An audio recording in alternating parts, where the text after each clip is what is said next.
du président Macky Sall. Oui, mais j'avais oublié en parlant un peu de la grande mosquée de la rue Blanchot. L'imam en a parlé et je crois que ça c'est une référence que la presse doit retenir. Parce que tous les grands imams dont vous avez entendu parler ici à Dakar, de Matar Sylla Khary Diop, Moutoufa Diop, Djibi Diène, Assane Ndoye, Moutoufa Diop, Ibrahima Diop Ndiende, tous ces grands imams ont dirigé la prière à la mosquée de la rue Blanchot. Donc vraiment, nous avons, fort heureusement que l'imam, au nom de la collectivité Lébou, a remercié le président de la République. Maintenant, la décision sur laquelle nous sommes en train de travailler, c'est que cette mosquée ne doit plus s'appeler Grande Mosquée Blanchot. Parce que la rue Blanchot n'existe plus officiellement. Cette rue s'appelle la rue Moussa Diop. Donc nous pensons que compte tenu de ce que depuis plus d'un quart de siècle, c'est l'imam Rawane Mbaye qui dirige officie, qui dirige la prière et qui garde le temple. Donc nous voulons que cette grande mosquée s'appelle désormais Grande Mosquée Rawane Mbaye de la rue Moussa Diop. C'est ça que nous voulons.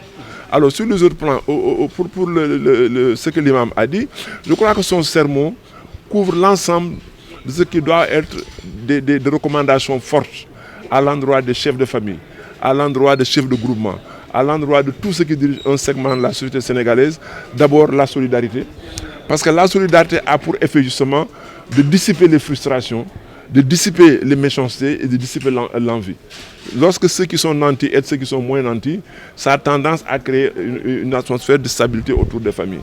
L'autre chose, ce sont tous ces actes gratuits, les crimes gratuits et tout ça. Et je pense que là également, il a raison. Il faut qu'on fasse un effort d'éducation en nous fondant sur les valeurs de l'islam, de même que l'Église catholique doit se fonder sur les enseignements catholiques pour amener les jeunes plus tard à préserver un peu la vie et ensuite la tranquillité dans notre pays. Mais la cherté de la vie, elle est inhérente, comme l'a dit le président de la République. Je crois que vous, les journalistes, vous êtes les premiers témoins.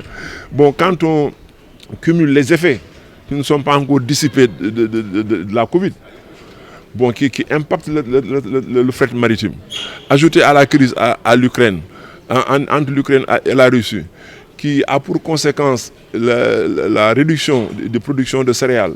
Parce que ces deux pays réunis produisent, je crois, entre 55 et 57% des céréales du monde, particulièrement du blé, le gaz, le pétrole. Bon, alors donc tout ça, mais il faut souhaiter que ça finisse, mais je crois que dans ce contexte-là, il faut que tous nous prions pour que le Sénégal sorte rapidement son pétrole, pour que nous nous soyons épargnés et que nous soyons exportateurs. Vous avez aussi parlé de la bonne foi des commerçants. Oui, en fait, oui, je pense que, voilà, là vraiment, je pense que il faut que les commerçants aussi aident les citoyens sénégalais.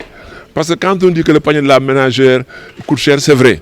Bon, mais entre nous, comment peut-on rattacher le prix du manioc, le prix des choux-fleurs, le prix du poisson séché à la crise en Ukraine?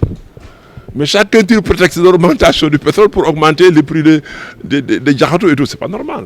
Moi, je pense qu'il faut qu'ils fassent un effort pour aider les citoyens. Voilà, je vous remercie. Merci.